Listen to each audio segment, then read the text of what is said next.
Voyons maintenant l'utilisation combinée de la fonction index et de la fonction equiv. Donc dans la plupart des cas, cette combinaison de fonctions vont s'utiliser lorsque les tableaux sont à deux entrées, comme j'ai déjà mentionné précédemment. La première chose à faire pour que ce soit simple d'utiliser ces fonctions index et equiv, ça va être de nommer les différentes parties du tableau. Donc par exemple ici, je vais nommer les éléments. Donc là, comme c'est, je vais l'appeler colonne.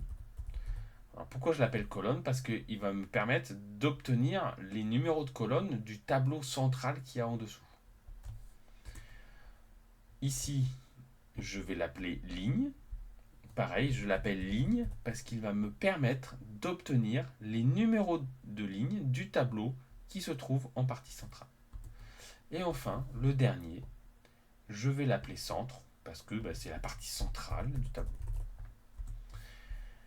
Et lorsque j'ai besoin d'obtenir une information à partir de deux informations qui sont dans le tableau, donc par exemple ici si je dis Mars et imprimante,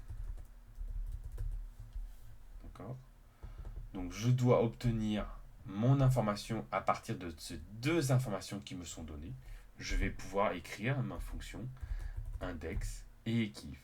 Donc index, je sélectionne le tableau qui m'intéresse. Donc dans ce cas-là, c'est juste la partie centrale du tableau pour l'index. Donc je sélectionne ici, du coup, centre. Je vais devoir indiquer un numéro de ligne et un numéro de colonne. C'est là où va entrer en jeu les fonctions equiv.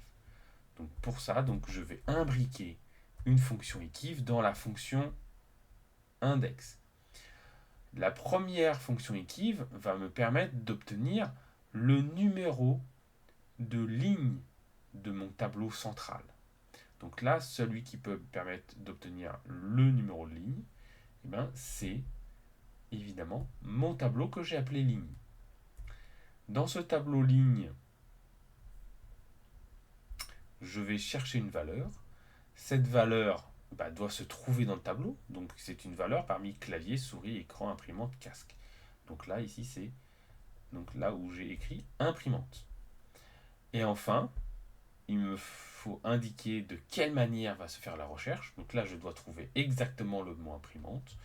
Donc j'indique 0 pour dire que c'est une recherche qui est exacte. Ça me permet d'obtenir le numéro de la ligne. Maintenant, je vais obtenir de la même manière le numéro de la colonne. Donc j'écris de nouveau equiv. Donc là, la valeur cherchée, c'est l'autre valeur. Donc ici, c'est Mars. Je vais la chercher dans un tableau dans lequel il se trouve. Donc là, c'est le tableau où il y a les mois que j'ai appelé colonne.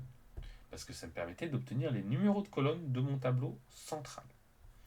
Une fois que je fais ça, je vais indiquer comment se fait la recherche. Ici, je cherche exactement le mot Mars dans mon tableau colonne.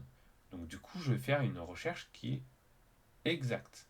Donc je vais mettre 0.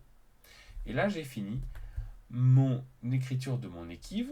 Et donc du coup, une fois que j'ai obtenu le numéro de la ligne et le numéro de la colonne, j'ai fini d'écrire ma fonction index. Donc je ferme aussi la fonction index. Et là, j'appuie sur Entrée. Et on voit que on va trouver la valeur qui se trouve à l'intersection de la colonne Mars et de la ligne imprimante. Donc si on regarde ici, la colonne Mars est là, la ligne imprimante est ici. À l'intersection, j'ai bien 65. Donc j'ai obtenu l'information 65 à partir des deux informations qui étaient l'information sur le mois et l'information sur le produit. Voilà comment s'utilisent les fonctions index et equiv.